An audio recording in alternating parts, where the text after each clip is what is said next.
y somos aliados hace más, yo diría que más de 30 años.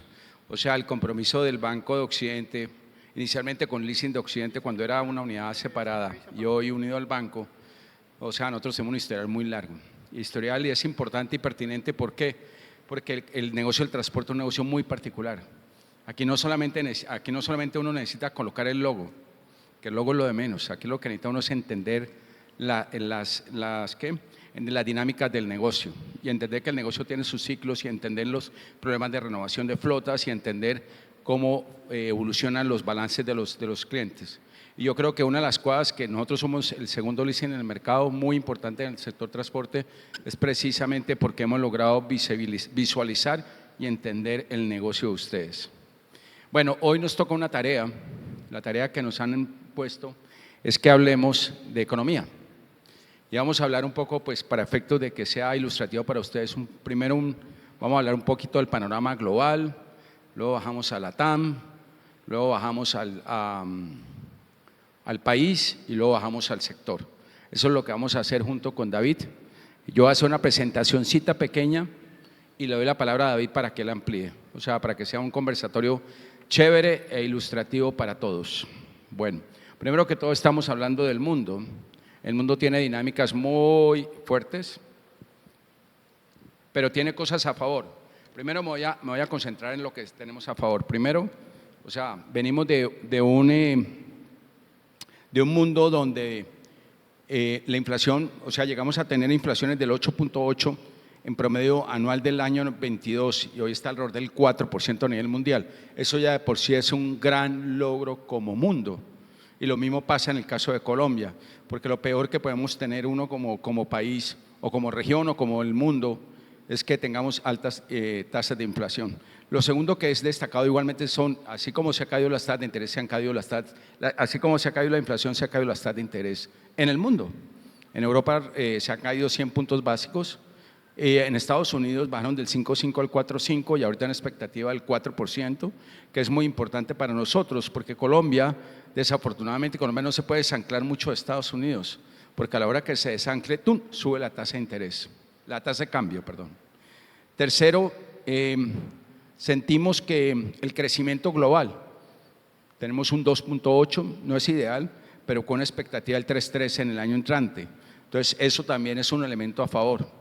Ahora, por contra, venimos toda la escalada de la parte de tarifas y aranceles por parte de los Estados Unidos, que hace que aquello que llamamos nosotros la globalización se empieza como a volver un poquito más oscura, porque ya más que relaciones de intereses o geopolíticos, se vuelven relaciones de intereses económicos. Entonces estamos frente a un esquema donde vamos a tener que entender. Lo único bueno y destacado es que cualquier decisión aplica mucho a muchos. Qué pena decirlo así, pero significa que no es como me vaya a mí, sino como me vaya a mí relativamente respecto a los demás. Entonces, y eso es lo que tenemos que mirar como país, porque siempre uno dice, no, es que no van a subir los aranceles, por ejemplo, en flores, pero es que cuando salió las primeras aranceles de flores subía en Costa Rica, subía en Ecuador, que eran los países con los cuales más nosotros competíamos. Entonces, hay que mirarlo en términos relativos. Entonces, frente a este panorama un poquito, yo diría, positivo, claro que no hablamos de los conflictos y lo agregaría. El conflicto tenemos por un lado el conflicto al Medio Oriente, un poco diezmado es apagado. Si ustedes se recuerdan, hace 3 años teníamos 4 fuerzas duras en el mercado, en el sector. Teníamos a un Siria fortalecido, un Irán fortalecido, teníamos a Hezbollah y teníamos al Hamas. Y hoy en día esas 4 fuerzas aparentemente diezmadas, ¿ya? Entonces, eso cambia un poquito la relación, pero nos trasladamos entonces al tema de Rusia-Ucrania, que aún es un conflicto que no se ha terminado de resolver y que esperamos que se resuelva pronto. Para Rusia, y lo vieron ustedes en el caso de Siria, no voy a ahondar en el tema geopolítico, pero en el caso de Siria, Rusia no respondió. ¿Por qué no respondió? Porque ya no tenía billetera. Rusia ha tenido compromisos muy grandes con la guerra de Ucrania, además los bloqueos que le han hecho. Pero también quedan los otros conflictos, y entonces vamos al Oriente, al Lejano Oriente. El tema de China es una gran incógnita, ¿cierto? ¿Qué va a pasar con China-Taiwán o qué va a pasar China con los demás? Y ahorita ustedes vieron los últimos conflictos entre 2 países del sudeste asiático, que esperemos que no lleven a ningún conflicto grande. Entonces, una conflictividad que sí, que todavía aparece, pero un poquito menor Entonces, lo que yo le preguntaría a David, que está aquí a mi lado, es: David, ¿tú qué opinas de la situación general del mundo, del punto de vista económico, y qué ves, qué se observa respecto a todas estas fuerzas que están gobernando la situación? Muy bien, Gerardo, muchas gracias Arnulfo, muchas gracias a todos ustedes por la invitación. Y yo diría que desde el equipo de estudios económicos, Gerardo, uno puede ver el vaso medio lleno o medio vacío. Efectivamente, uno podría decir, oiga, por el lado medio vacío, ¿cuáles son las noticias? El crecimiento global no está ayudando, este año vamos a crecer menos como planeta. Ustedes van y miran qué sucede con Estados Unidos, y Estados Unidos podría crecer menos del 2% este año. Uno mira el crecimiento global y va a ser menos que el que tuvimos el año anterior. Y uno va y se para por allá, Gerardo, en Europa, y básicamente Europa sigue siendo un gigante dormido. Los crecimientos son por los lados del 1%, incluso menos del 1%. De tal manera que a manera de crecimiento las cosas no son tan positivas. Por otro lado, uno podría decir, en el lado medio vacío, usted encuentra todos los conflictos que acaba de mencionar Gerardo. Este sí que ha sido un año conflictivo. Uno se encuentra con Rusia, se encuentra con Ucrania, se encuentra con Israel, con Irán. Básicamente todo el mundo está peleado con todo el mundo. De tal manera que allí las cosas tampoco son tan positivas. Sin embargo, hay dos noticias buenas, Gerardo, que a mí sí me gustaría resaltar en el plano internacional. Número uno, ya lo mencionabas tú, la inflación ha dejado de ser un problema.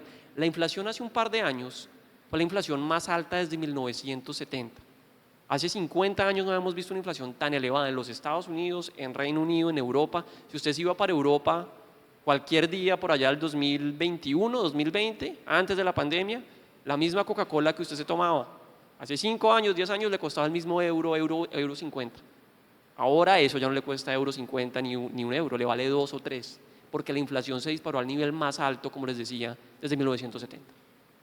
Esa inflación alta en Estados Unidos, en Europa, en el mundo, hoy ha dejado de ser un problema. Hoy la inflación en el mundo ha vuelto a converger a niveles mucho más bajos.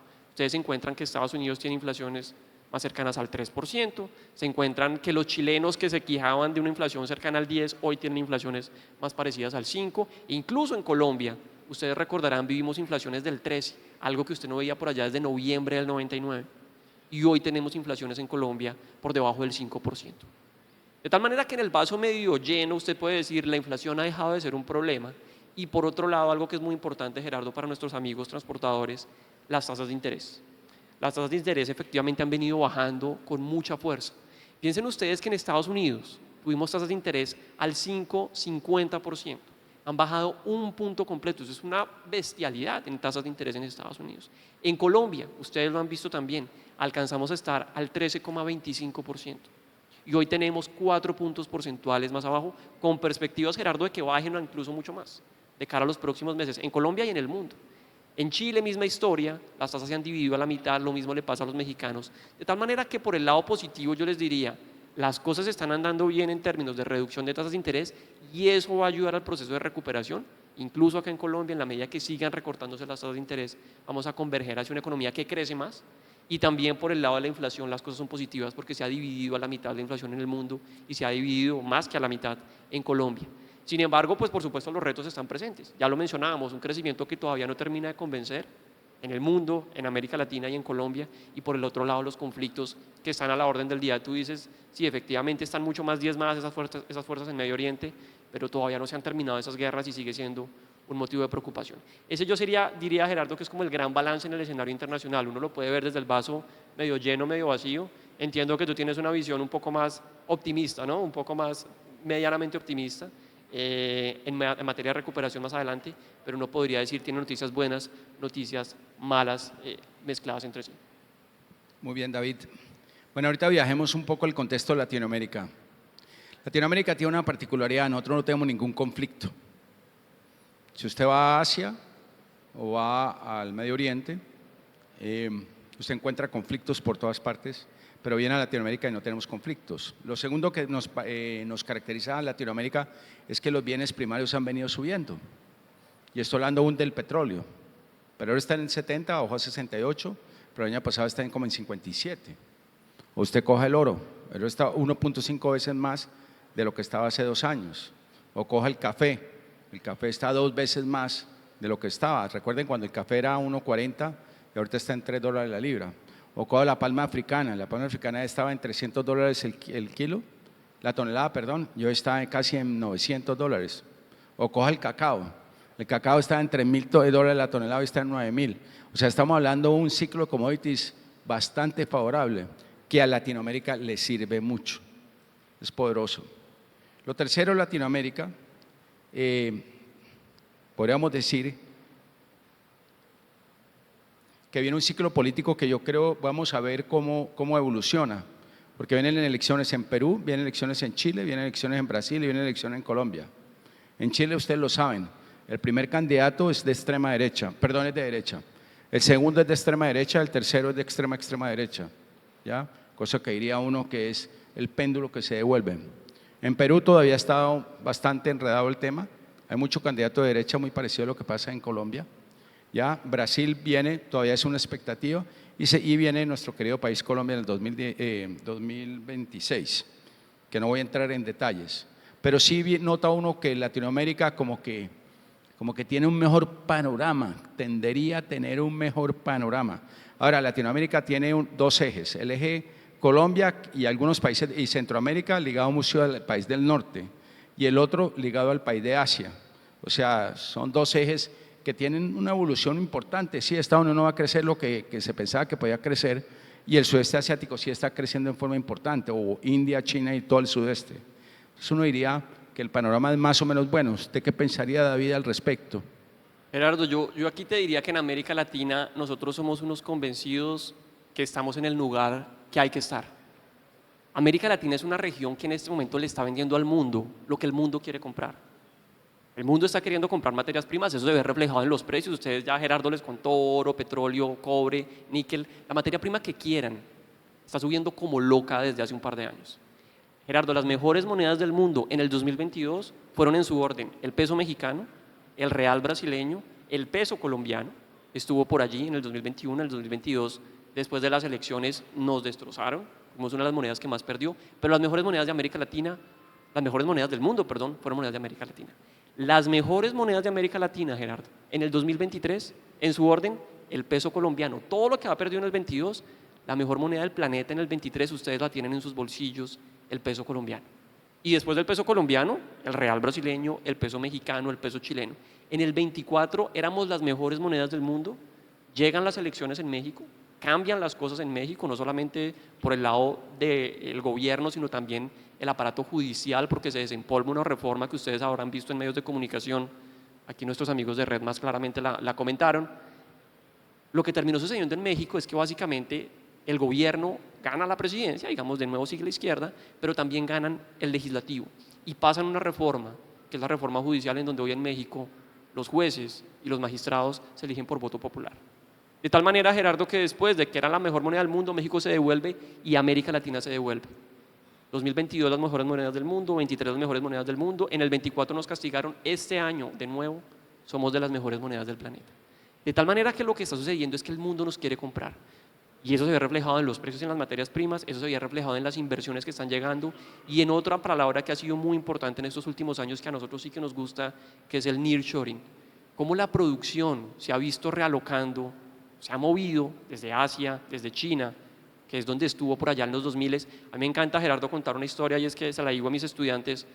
Cuando en el 2000 China crecía al 15-16%, China crecía al 15-16%, creaba una economía del tamaño de Australia todos los años. Y eso en buena medida es porque los flujos y los capitales se estaban alocando allá. ¿Dónde quería usted producir? En China, porque es más barato. Después de la pandemia, y a ustedes claramente les debe haber sucedido porque los temas logísticos sí que lo sufrieron posterior a la pandemia, los de países desarrollados dijeron: señores, esa idea de todo alocarlo en China no es tan buena. Vamos a volvernos a alocar en países que sean amigos, vamos a volvernos a alocar en países que estén cerquita y en los que podemos confiar. Y claramente lo que sucede aquí, Gerardo, es que si usted está sentado en Estados Unidos y dice: ¿cuál país cerquita, barato, en el que pueda confiar, que sea cruzar solo una frontera, cuál se les ocurre que puede ser? México claramente terminó siendo la respuesta. A los mexicanos, Gerardo, se les apareció la Rosa de Guadalupe, literalmente, ¿sí? Toda esa producción que estaba en China se movió a México y hoy no cabe $1 más en México. Usted habla con un economista mexicano y dice: en Monterrey no cabe un solo dólar. Necesitamos gente que hable inglés, necesitamos más agua, necesitamos más energía, porque ya estamos full. Vayan y miren qué está sucediendo con Dell en México, con IBM en México, vayan y miren qué está sucediendo con Amazon Web Services en Colombia, con Whirlpool en Brasil. Toda esa inversión que estaba alocada En países en Asia, particularmente en China, se ha venido moviendo y lo que estima el Banco Interamericano de Desarrollo es que pueden ser 80.000 millones de dólares en el incremento en las exportaciones en América Latina. De tal manera que, como les decía al principio de esta intervención, nosotros creemos que América Latina tiene todo el potencial. Tenemos lo que el mundo quiere comprar, materias primas, estamos lejos del conflicto, como lo menciona Gerardo, estamos en el mismo uso horario y estamos aprendiendo inglés, de tal manera que allí seguimos avanzando y aparte, como les digo, tenemos ese nearshoring que atrae esos capitales y hasta aumentando la producción. Nosotros particularmente creemos que en América Latina existen unas inversiones muy interesantes que se van a seguir realocando y de la mano de lo que Gerardo mencionaba, el cambio en el ciclo político, creemos que las cosas cada vez pintan mejor. Una persona que hoy está sentada en Londres y dice yo de repente ¿dónde puedo invertir mi plata? Dice Estados Unidos está buena la idea, pero tienen un problema fiscal, de repente me puedo mover a Europa, pero Europa no crece sino al 1%. ¿Qué está sucediendo en América Latina? Tienen materias primas, están en proceso de recuperación, tienen cambio político, tienen su nearshoring, oiga, métale un pedazo de su plata a América Latina. Y en ese sentido somos muy constructivos con la visión de la región de los próximos años. Muy bueno. Y yo agregaría un poco de lo que dice David. Alguien escribía en un artículo hace un rato que México necesita otro México. O sea, y Colombia tiene la gran oportunidad. Algún día la encontraremos y seremos perfectamente, o sea, para que nosotros a través de una alianza México, Estados Unidos, Colombia, le provean al mercado norteamericano.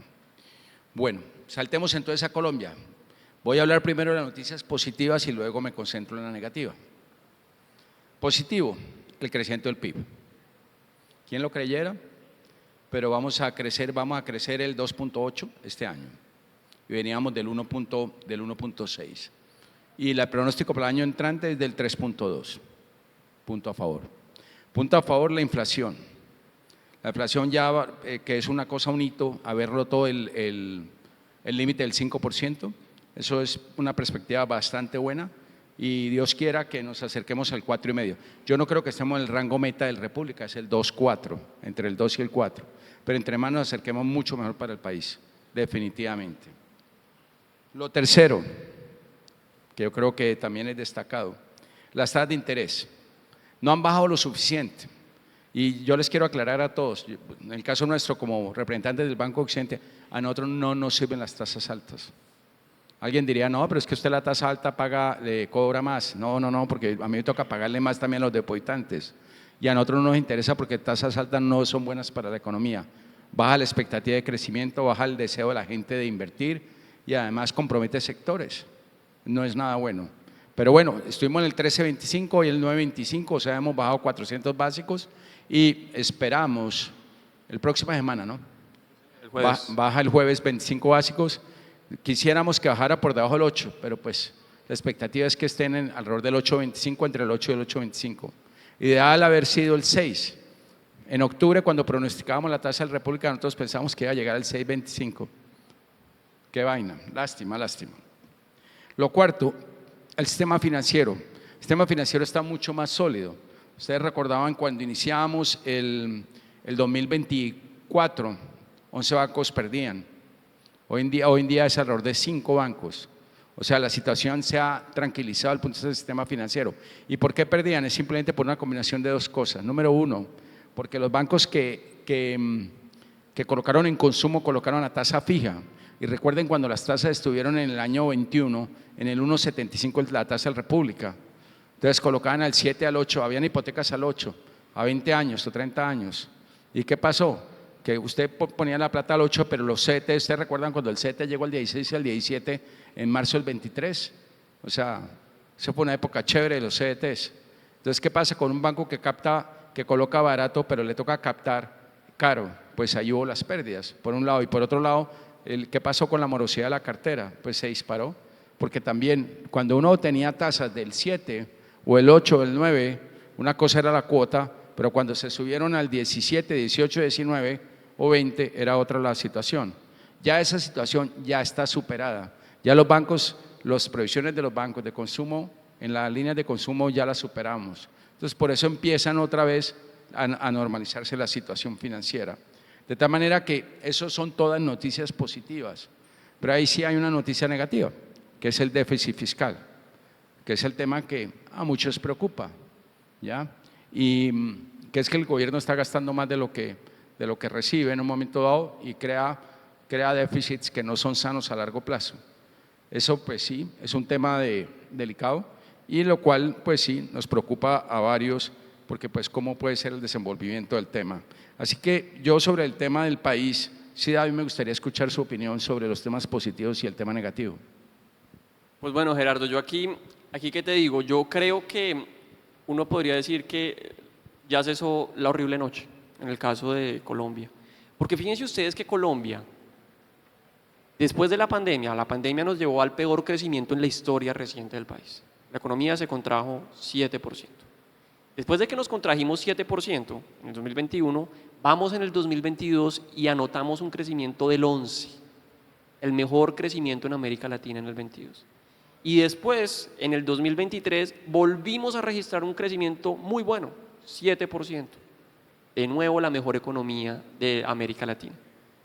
Y yo le he dicho a Gerardo esto en varios foros, yo no sé si me regaña o no, pero eso básicamente lo que sucedió es que usted, si se va de fiesta un año o un día, y después se vuelve a ir de fiesta al otro día, 2 años de fiesta o 2 días de fiesta, al tercer día básicamente ustedes saben muy bien lo que le pasa si usted se va viernes y sábado de fiesta. El domingo el dolor de cabeza y el guayabo que usted tiene es impresionante y no se puede levantar. Y el lunes de repente no le contesta a Gerardo porque Gerardo le escribe muy temprano a uno, lo llama y usted no le alcanza a contestar. Después de 2 días de fiesta usted está destrozado. En el 2024 y en el 2023 la economía colombiana, después de 2 días de fiesta, después de haber crecido al 11 y después de haber crecido al 7, la economía colombiana creció muy poquito. Creció tan solo 0,6%. Si usted quita la pandemia, es la peor cifra por allá desde el 99. Y en el 24, el año pasado, todavía crecíamos poco, por debajo del 2%. Es decir, después de 2 días de fiesta, llegó el guayabo, usted creció mal, no le pudo contestar al jefe, no se pudo levantar, pero ya este año nosotros estamos esperando, ya Gerardo lo mencionaba, que usted se pueda levantar de la cama, que usted pueda contestar el teléfono y contestar algunos mails. Este año la economía colombiana se acercaría a un crecimiento por los lados del 3%. Lo peor ya pasó. Deberíamos estar creciendo a una cifra mucho más interesante, más positiva este año. Sin embargo, por dentro, a nosotros nos preocupa la dinámica que sucede por el lado de la inversión. La inversión hoy en Colombia está decreciendo frente a lo que usted tenía en 2019. El crecimiento de Colombia, que como les digo, se está recuperando, ya pasó la fiesta, ya pasó el guayabo, se está recuperando, está muy apalancado por el consumo. El consumo de los hogares en Colombia ha crecido cerca del 20%, cuando el consumo de los hogares en México o en Brasil o en Chile ha crecido al 10%. Es decir, esa fiesta que nosotros nos lanzamos estuvo muy apalancada por gasto en consumo y no por inversión. De tal manera que allí sería como es el primer comentario. En materia de actividad económica nos vamos recuperando, es buena la noticia, pero ojo que por dentro preocupa que está usted muy apalancado en consumo, va mal la inversión y muy apalancado en gasto de gobierno que viene atado a lo que Gerardo mencionaba. El gobierno tiene unas cifras fiscales nada positivas. Estamos marcando déficits fiscales cercanos al 7%, cifras que se parecían a la de la pandemia, pero sin pandemia. De tal manera que allí las cosas no son muy buenas. Por el lado de la inflación, yo comparto con Gerardo las noticias, son positivas, estamos cayendo en inflación, es probable que este año terminemos cerca del 5%, otro año más que no estamos en el rango del Banco de la República, pero claramente el 5 es mucho mejor que el 13. Acuérdense que en Colombia tuvimos inflación del 13%, hace apenas un par de años. Y por el lado de las tasas de interés, de nuevo aquí, Gerardo, yo creo que el mensaje clave para nuestros amigos transportadores es: las noticias son positivas. Las tasas de interés probablemente van a seguir bajando, eso va a permitir el apalancamiento, eso va a permitir la reactivación de la economía y nosotros estamos esperando que el 9,25 actual, las tasas terminen en el 8,25 este año y que de cara al siguiente año estemos más cerca del 6, 6,5%. De tal manera que allí las cosas son positivas. Déjame yo doy la última cuña en términos de la tasa de cambio y es que nosotros creemos que estructuralmente Colombia podría tener una tasa de cambio en niveles un poco más bajos. Si uno combina el escenario global, en donde yo les decía, los ojos del mundo empiezan a cambiar de dirección, que hay en América Latina, que hay en países emergentes. Si usted combina eso con la historia que ya les conté de América Latina, el mundo enfocándose en el nearshoring, las materias primas, etcétera, etcétera, el dólar en el mundo retrocediendo, acuérdense ustedes que el dólar versus el euro, para simplificarlo, hace apenas unos meses estaba $1 costaba lo mismo que un euro. Hoy el euro está a 1,17, 1,18, es decir, el dólar en el mundo se ha venido debilitando. Con esa tendencia a dólar debilitándose, el mundo cambiando de dirección, mirando a América Latina con su nearshoring, creemos que esos flujos pueden llevarnos a buscar niveles por debajo de los 3.900 pesos en el mediano plazo. No es una visión de corto plazo, es una visión estructural, y si a eso uno le suma, Gerardo, el tema político, el cambio en el ciclo político, creemos que hay valor para pensar en que en Colombia las cosas se ponen cada vez más interesantes. Muy bien. Bueno, se nota que David tiene buena acogida, está muy bien. Bueno, y entonces terminó el sector transporte. El sector transporte viene en el 2025 pues con un crecimiento más o menos del 3 y pico por ciento, casi 4%.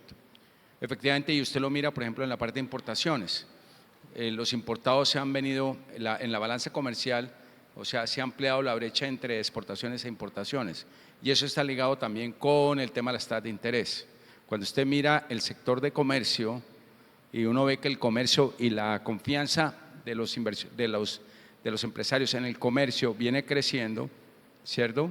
Y los indicadores de crecimiento del PIB del comercio, o sea, de la rama dentro del PIB del comercio viene también aumentando a doble dígito, está ligado con los bienes de consumo durable. Y los bienes de consumo durable, que son vehículos, son camiones, o son computadores, o son celulares, o son todo lo que sea consumo durable, tiene una tendencia muy buena. Entonces, y esto está ligado con las importaciones, y las importaciones de alguna manera, en el caso de la carga de traída, ha tenido una evolución favorable. Por el lado de la parte de exportaciones, cuando usted lo fracciona entre exportaciones tradicionales, como son el carbón, el petróleo, y toma las otras exportaciones, también ha tenido una evolución favorable. Nosotros observamos que el transporte tiene una perspectiva positiva. Igualmente, tiene unos desafíos muy grandes, ¿no? El desafío que pasa con el diésel, uno. Dos, la tasa de cambio, ya David les dio un parte positivo, ¿cierto? Tres, el tema de inseguridad. Ese es un tema monumental, el tema de los bloqueos se ha multiplicado y eso hace que la eficiencia en el transporte se haya bajado. Hay grandes retos para el tema, pero sentimos que el transporte tiene una perspectiva buena. ¿Tú qué agregarías, David, al respecto? Y yo quiero cerrar después hablando un poquito del Banco Occidente y el compromiso con el tema, con el sector. Sí, Gerardo. Yo diría que comparto en buena medida esa radiografía que haces del sector. Y aquí, tal vez yo diría que hay tres grandes cosas que son los retos importantes para el sector.